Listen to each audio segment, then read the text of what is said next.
ગઈકાલના લેક્ચરમાં આપણે આ ચેપ્ટરના ઘણા ટોપિક્સ જેમ કે લેન્ઝનો નિયમ, ત્યારબાદ ચુંબકીય ક્ષેત્રના સંદર્ભમાં સંગ્રહિત ચુંબકીય ઉર્જા અને આત્મપ્રેરકો આધારિત ઘણા દાખલા ગણ્યા. આ લેક્ચરમાં આપણે ગુજકેટમાં પૂછેલા ક્વેશ્ચન્સ, ત્યારબાદ બોર્ડમાં આવી શકે એવા કન્સેપ્ટ આધારિત ક્વેશ્ચન્સની ચર્ચા કરવાના છે, જેમાં અન્યોન્ય પ્રેરકત્વ અને બીજા એવા કન્સેપ્ટ છે કે જે તમારા કદાચ સિલેબસમાં એનસીઈઆરટીના સિલેબસમાં ઉલ્લેખ ન હોય પણ એ કામના. તો નોટપેન લઈને રેડી થઈ જાઓ. વન બાય વન જરૂર જણાય કે વિડિયો પોઝ કરીને તમે ક્વેશ્ચન જાતે પણ સોલ્વ કરી શકો, જેથી કરીને તમારો કન્સેપ્ટ કેટલો ક્લિયર છે એ ટોપિક પર મેં પણ રિયલાઇઝ થાય. ઘણા ફોર્મ્યુલા બેઝ ક્વેશ્ચન છે એટલે હું અત્યારે ઓમિટ કરી રહ્યો છું. એ તમે ફોર્મ્યુલાની નોટ્સ બનાવી છે તો તમે બહુ સારી રીતે એનો અભ્યાસ કરો તો તમને ડેફિનેટલી એ ક્વેશ્ચન્સ તમને સોલ્વ થશે. તો આ લેક્ચરમાં આપણે એવા ક્વેશ્ચન જોવાના છે કે જે સમવોટ લેન્ધી હોય, કે તમને કઈ મેથોડોલોજી યુઝ કરવી એને સોલ્વ કરવામાં એ હું તમને ઇઝીએસ્ટ વે બતાવીશ. બાકીના જે પ્રેરિત EMF શોધવાના, પ્રેરિત પ્રવાહ શોધવાના જે MCQ પૂછાય છે એવા ક્વેશ્ચન્સ તમને એનસીઈઆરટીમાં પણ જોવા મળશે. E = -dϕ/dt બરાબર. ફ્લક્સના ફેરફારના સમય દરનું ઋણ મૂલ્ય પ્રેરિત EMF આવે, ઋણ મૂલ્ય એ લેન્ઝના નિયમની હાજરી સૂચવે. જો આ બધી મેથોડોલોજી, આ બધાનો અર્થઘટન ક્લિયર હશે તો ડેફિનેટલી એવા MCQ તમે સોલ્વ કરી શકશો. ક્વેશ્ચન નંબર 1, અહીંયા ત્રણ આકૃતિઓ આપણને આપી છે. આ બધી રિંગ્સ છે, આ બધી રિંગ્સ છે. તો આપેલ પરિસ્થિતિમાં કયા કિસ્સામાં અન્યોન્ય પ્રેરકત્વ સૌથી વધુ જોવા મળશે? અન્યોન્ય પ્રેરકત્વ માટે બે ગુંચળા હોવા જોઈએ, બંને ગુંચળાનું ઓરિએન્ટેશન સાપેક્ષ સંબંધ એકબીજાની સાપેક્ષે હોવું જોઈએ. તો હું તમને અત્યારે એવું સમજાવવાનું કે આ એક ગુંચળું છે, એ ગુંચળું આ રીતે આ મૂકેલું છે, બરાબર. આ ગુંચળું છે. ફર્સ્ટ હું ડાયાગ્રામમાં કહું તો એ ગુંચળું નીચેનું જે છે એ આ છે અને આની ઉપર એક નાની રિંગ બીજી બતાવી છે. તો આમાંથી જો હું પ્રવાહ પસાર કરું તો પહેલા ગુંચળામાંથી જો પ્રવાહ પસાર કરવામાં આવે તો એની ચુંબકીય ક્ષેત્ર રેખાઓ બીજા ગુંચળા સાથે સંકળાય. ક્લિયર? આટલું યાદ છે. તો કોઈ પણ એક કિસ્સામાં આપણને અન્યોન્ય પ્રેરકત્વ જોવા મળશે. અંદર કીધું છે આપેલ પરિસ્થિતિમાં કયા કિસ્સામાં અન્યોન્ય પ્રેરકત્વ વધારે જોવા મળશે. વધુ શું છે? તો જેના લીધે વધારે ચુંબકીય ક્ષેત્ર રેખા સંકળાશે એનું ફ્લક્સ વધારે છે. અને તમને ખ્યાલ છે કે અન્યોન્ય પ્રેરકત્વ બે ગુંચળાનું અન્યોન્ય પ્રેરકત્વ m એ phi ના સમકલન, એટલે લોજિક શું થયું? phi જેટલું વધારે એટલું અન્યોન્ય પ્રેરકત્વ વધારે. હવે તમને મેં લોજિક સમજાવી દીધું. જસ્ટ તમારા કોમન સેન્સ પરથી તમે કહી શકો કે આમાં જો હું પ્રવાહ પસાર કરીશ તો આ બીજી રિંગ કોઇલ સાથે કેટલી ચુંબકીય ક્ષેત્ર રેખાઓ સંકળાશે. અને કોઇલ ઊભી મૂકી છે અહીંયા આની બાજુમાં મૂકી છે અને એક્ઝેક્ટ આની ઉપર મૂકી છે. તો આ વન જે ઓપ્શન બતાવેલો છે પરિસ્થિતિ જેમાં મેક્સિમમ ચુંબકીય ક્ષેત્ર રેખાઓ સંકળાશે. તમે પોતે પણ જાતે વિચારી શકો આમાં આના કરતા ઓછી, આમ મીડિયમ. ઓકે, તો ફર્સ્ટ જે ડાયાગ્રામ છે એમાં ફ્લક્સ વધારે ઘેરાશે તો તેનું અન્યોન્ય પ્રેરકત્વ પણ કેવું આવશે? વધારે. આન્સર શું આવશે? 1. કઈ પરિસ્થિતિમાં કયા કિસ્સામાં અન્યોન્ય પ્રેરકત્વ સૌથી વધુ? ક્વેશ્ચન નંબર 1 માં. ક્લિયર? ચાલો નંબર 2 બીજા MCQ તરફથી. પહેલો MCQ બહુ જ અગત્યનો છે. નંબર 2 આ તો અન્યોન્ય પ્રેરકત્વ. હવે ઇન્ડક્ટન્સ આધારિત. તો ઇન્ડક્ટન્સની સંજ્ઞા n. હવે તમને ખ્યાલ છે બે અવરોધોને શ્રેણીમાં જોડીએ તો એનો સમતુલ્ય થાય Rs = R1 + R2. એવી રીતે હું એક શોર્ટકટ બતાવું છું. R L C અને P. અગાઉ આપણે બેઝિક જે ત્રીજા ચેપ્ટરના લેક્ચરની ડિસ્કશન કરી એમાં પણ મેં તમને કરાવ્યું છે. સેકન્ડ MCQ સોલ્વ કરતા પહેલા તમને આટલું ખ્યાલ હોવો જોઈએ. અવરોધ, ઇન્ડક્ટર, કેપેસિટર અને પાવર. અવરોધ અને ઇન્ડક્ટરના સૂત્રો સરખા છે. શ્રેણી સમાંતર, શ્રેણી અને સમાંતર. અવરોધ અને ઇન્ડક્ટરના શ્રેણી સમાંતરના સૂત્રો કેવા છે? સરખા. અહીંયા Rs લખું તો R1 + R2, Rp લખું તો R1 R2 R1 + R2. એવી જ રીતે ઇન્ડક્ટરમાં શ્રેણી જોડાણમાં હોય બે ઇન્ડક્ટર, બે ગુંચળાને એકબીજા સાથે શ્રેણીમાં જોડીએ તો L1 + L2 અથવા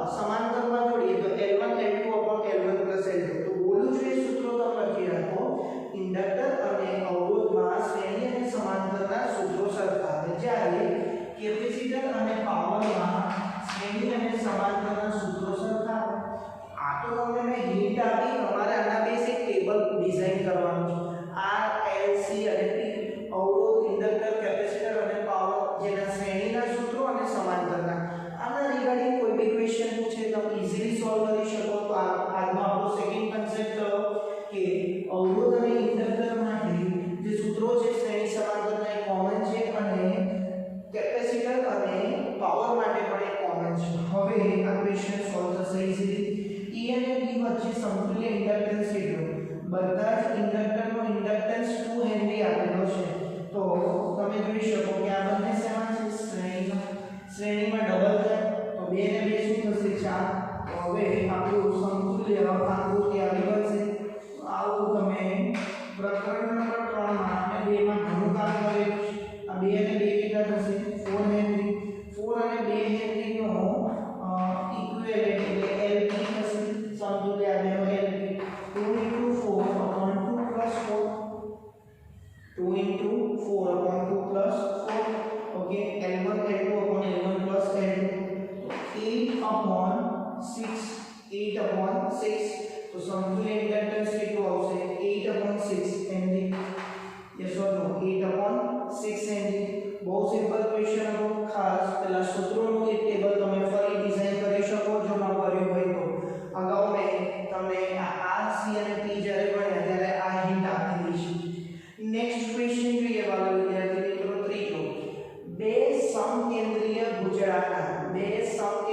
ગુચળાના સમતલો પરસ્પર લંબ છે.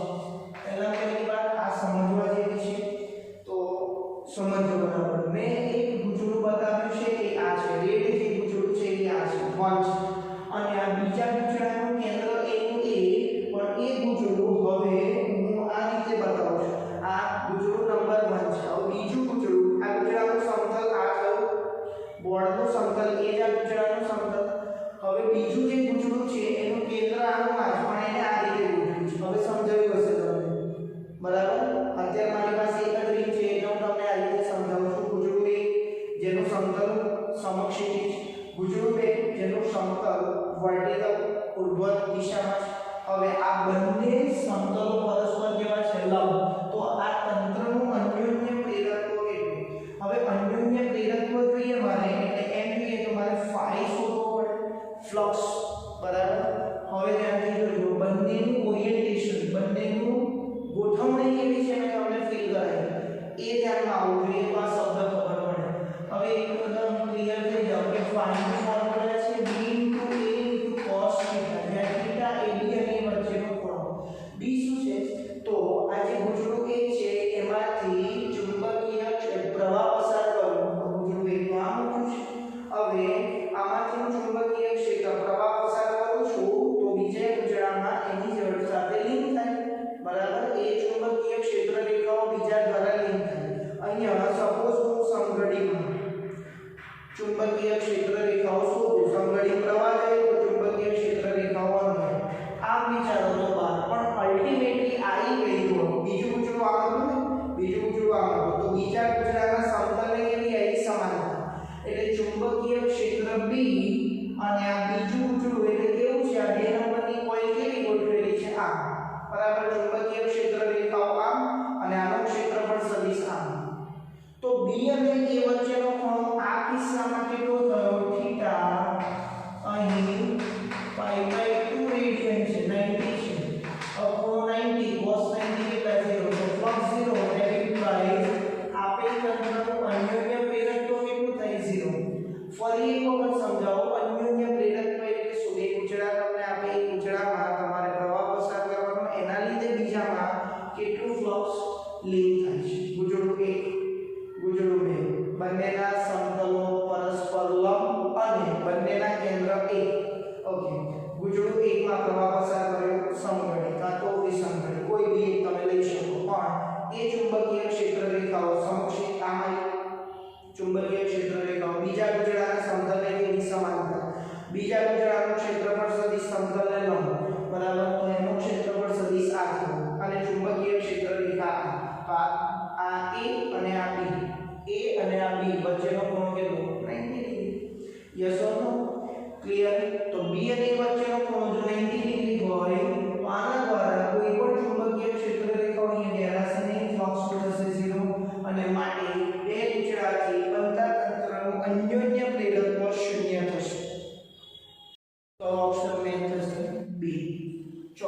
ક્વેશ્ચન જોઈએ એસી ડાયનેમો ડાયનેમો એટલે જનરેટર મેં તમને કહ્યું એના બે નામ છે t બરાબર 0 સમયે વોલ્ટેજ મહત્તમ બહુ ધ્યાનથી સમજજો કયું સૂત્ર વાપરો તમને ખ્યાલ છે એસી જનરેટરમાં જે આઉટપુટ પ્રેરિત EMF નું સૂત્ર છે v બરાબર vm sin ઓમેગા t એ cos ઓમેગા t પણ હોઈ શકે એ ડિપેન્ડ કરે ક્વેશ્ચન પર ક્વેશ્ચન તમારું પ્રોપરલી કમ્પ્લીટ કરજો તો એસી ડાયનેમોમાં t 0 સમયે વોલ્ટેજ કેવો છે મહત્તમ ચલો t બરાબર 0 સમયે v મહત્તમ છે v કેવો છે મહત્તમ હવે v મહત્તમ ક્યારે આવે તો હું આ કોસાઇન ફંક્શન લઉં v t બરાબર 0 cos 0 કેટલા થશે 1 t equal to 0 સમયે તો અહીંયા t 0 મૂકો તો v કેટલો થશે સમીકરણમાં t બરાબર 0 સમયે સમીકરણમાં t બરાબર 0 v કેટલો થશે vm આ cos 0 કેટલા થાય 1 એટલે આપેલું જે સૂત્રનો v નું ફોર્મ્યુલા છે એ vm sin નથી vm cos ઓમેગા t જો અહીંયા sin લો તો v 0 છે ક્લિયર તો AC ડાયનેમોમાં t0 સમયે વોલ્ટેજ મહત્તમ તો કેટલા લઘુત્તમ સમયમાં તે ઘટીને 0 થાય હવે મારે વોલ્ટેજ ઘટાડીને કેટલો કરવો છે 0 વોલ્ટેજ ઘટાડીને કેટલો કરવો છે 0 કેટલા લઘુત્તમ સમયમાં ઘટીને તે 0 થાય વોલ્ટેજને 0 કરવો છે ધેટ મીન્સ આ ફોર્મ્યુલામાં vm cos ઓમેગા t માં 0 કરવાનું ચલો v of omega t 0 vm 0 નથી cos omega t 0 cos omega t 0 ક્યારે આવે તો omega t cos inverse 0 cos માં 0 ક્યારે આવે પાઈ બાય 2 વિચારવાનું જાતે બાયોલોજી cos 90 કેટલા થાય 0 તો cos માં 0 મૂલ્ય મને 90 રેડિયન આવે હવે મારે શું શોધવાનું છે સમય કેટલા લઘુત્તમ સમયમાં ઘટીને 0 થાય 0 કરી દીધું તો t pi by 2 omega simple pi by 2 omega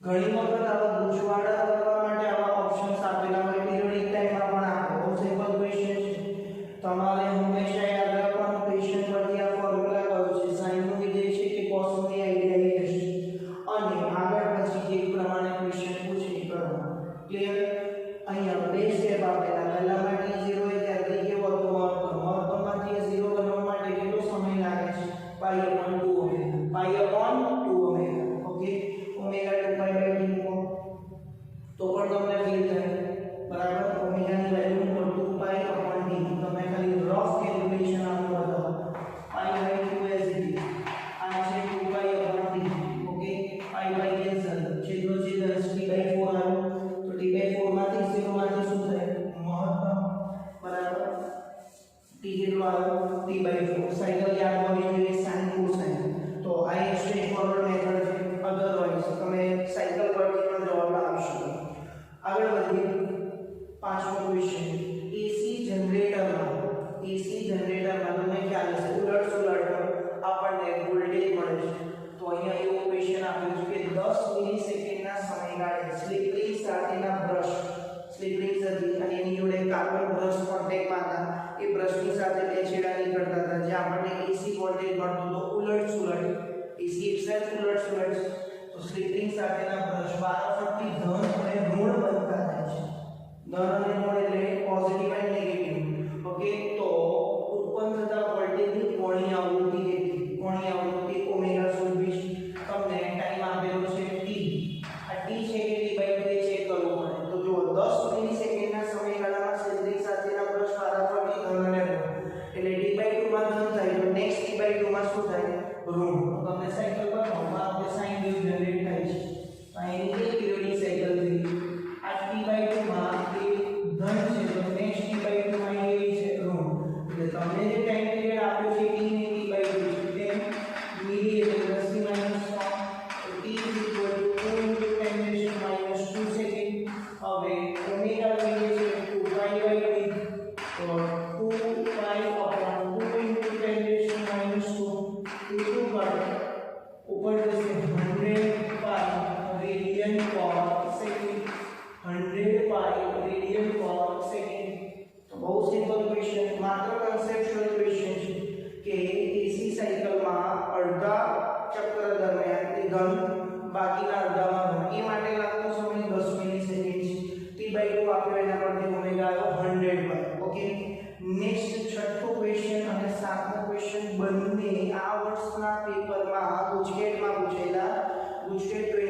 જણે બંને ક્વેશ્ચન વિડિયો પોઝ કરી જાતે કરી શકો। કઈ લૂપમાં પ્રેરિત પ્રવાહ A2 C2 B હોય। આ ટાઈપના ક્વેશ્ચન્સમાં તમારે એક વાત એ યાદ રાખવાની કે દરેક ઓપ્શનમાં પ્રેરિત પ્રવાહની દિશા ચેક કરવી પડે। તો 1 બાય 1 ચેક કરીએ। અહીંયા જે લંબચોરસ આકારની લૂપ છે વિવેકથી આમ બહાર જાય। ચુંબકીય ક્ષેત્ર બોર્ડના સમતલને લંબ બહારની દિશામાં છે ડોટ બતાવેલું છે એટલે આ તરફ છે। ચુંબકીય ક્ષેત્ર રેખાઓ ઘટે સમય સાથે આ જેમ બહાર નીકળે ચુંબકીય ક્ષેત્ર રેખાઓ ઘટે ફ્લક્સ ઘટે। ઘટાડાનો વિરોધ શું વધારો કરવો હોય તો આ તરફ ચુંબકીય ક્ષેત્ર રેખાઓ ઉત્પન્ન કરવી પડે। ચલો આ તરફ ચુંબકીય ક્ષેત્ર રેખાઓ ઉત્પન્ન થાય તો પ્રવાહ આમ થાય તો CAB આવે એ તો માન્યો નથી એટલે ઓપ્શન A સાચો નથી। ઓપ્શન B ચેક કરીએ। અહીંયા અડધો ભાગ જો ઓપ્શન A હોય જ્યારે MCQ સોલ્વ કરો ત્યારે લોજિક એક જોડે બીજા મેચ થતા હોય। આમાં ચુંબકીય ક્ષેત્ર રેખાઓ બોર્ડના સમતલને લંબ C માં પણ બહાર અહીંયા ક્રમશઃ ચુંબકીય ક્ષેત્ર રેખાઓ ઘટે અહીંયા ઘટે એ સાચું નથી તો C વિકલ્પ પણ સાચું છે નહીં। બંનેમાં સમાન લોજિક ઓકે। સમય જતાં આ લૂપ બહાર આવે છે ફ્લક્સ ઓછું થાય ફ્લક્સ વધવું જોઈએ। ઘટાડાનો વિરોધ શું વધારવા માટે બહાર તરફ અંગૂઠો રાખો આંગળીઓને ઘુમાવો CAB થઈ આમાં પણ CAB થઈ આ બંને ઓપ્શન કેન્સલ થયા। નેક્સ્ટ B અને D ઓપ્શન પૈકી કોઈ એક હશે ચેક કરીએ। અહીંયા અડધી લૂપ બહાર છે ધીમે અંદર જાય છે એટલે ચુંબકીય ક્ષેત્ર રેખાઓ વધશે ફ્લક્સ વધશે આ ગુચડા જોડે સંકળાયેલ ફ્લક્સ વધે વધારાનો વિરોધ શું ઘટાડો।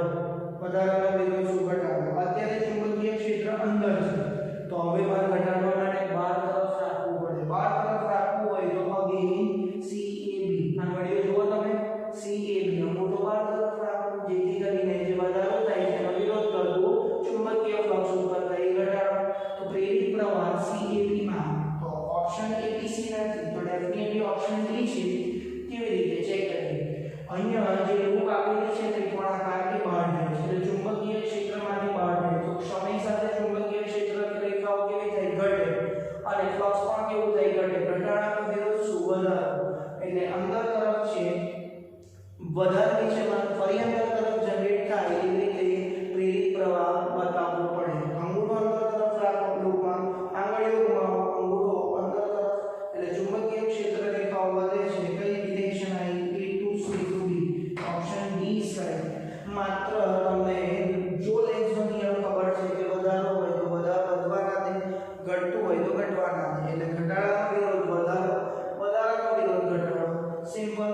જે ડાયાગ્રામ આપ્યો છે જ્યાં ડોટ ક્રોસ છે એના અકોર્ડિંગ લોજિક વાપરો લૂપ અંદર જાય છે બાકી ચેક કરો એટલે તમને ડેફિનેટલી સાચો આન્સર મળે। તો આ વર્ષના પેપરમાં આ ક્વેશ્ચન પૂછે છે તો ઇમેજિનેશન તમે કરો એવું નથી કે ક્વેશ્ચન કરવાથી તમારું લોજિક લાગુ થશે પણ આવા નંબર ઓફ ક્વેશ્ચન્સ કરશો તો લેન્સનો નિયમ તમને સરળ લાગશે।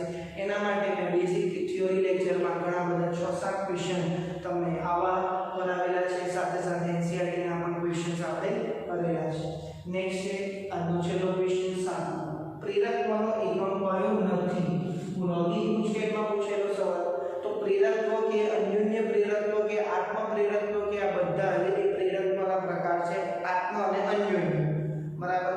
ડેફિનેટલી બધાના એકમો સરખા જશે। એક તો હેનરી છે ઇન્ડક્ટરનો એકમ જે છે બીજો હતો volt into second upon ampere ક્યાંથી યાદ હોય તમને હેનરી વૈજ્ઞાનિકના નામ પરથી છે। Volt into second upon ampere તમને આના પરથી મળે E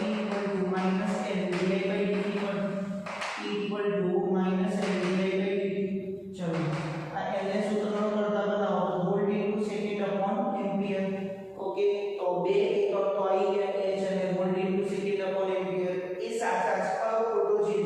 હવે આ બે માંથી એક છે તો વેબર અપોન એમ્પિયર ચેક કરીએ। વેબર એટલે ફ્લક્સ એમ્પિયર એટલે પ્રવાહ phi અપોન I એટલે તો v શું કહેવાય નહીં તો એ બી સાચો એકમ છે તો કયો ઓપ્શન ખોટો છે D weber into second upon ampere એ પ્રેરકત્વનો એકમ નથી। તો આવા ક્વેશ્ચન્સ તમે આ લોજિક થી જાઓ તો એકદમ સિમ્પલી સોલ્વ કરી શકો।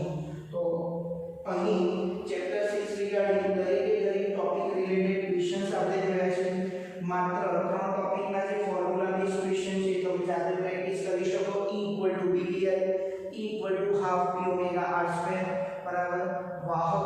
ની ગતિ ચુંબકીય ક્ષેત્રમાં રેખીય ગતિ હોય BBL, વર્તુળાકાર ગતિ હોય half b omega r square જે એનસીઈઆરટીમાં પણ છે અને શરૂઆતમાં સમજાવ્યા તે મુજબ ફ્લક્સ આપ્યું હોય તો પ્રેરિત પ્રવાહ કાં તો પ્રેરિત EMF પૂછે તો વિકલન કરીને તમે સિમ્પલ ઓહમનો નિયમ વાપરી જવાબ લાવી શકો. દરેક ટોપિક પરથી આપણે અગત્યના જે ક્વેશ્ચન્સ બોર્ડમાં અને ઇન્સ્ટિટ્યૂટમાં પૂછે એની ચર્ચા કરી. આવા જ ક્વેશ્ચન તમારે પ્રેક્ટિસ કરવાના છે. આવા કન્સેપ્ટ આ છે અને આવા ક્વેશ્ચન્સ તમારે જાતે પ્રેક્ટિસ કરવાના છે.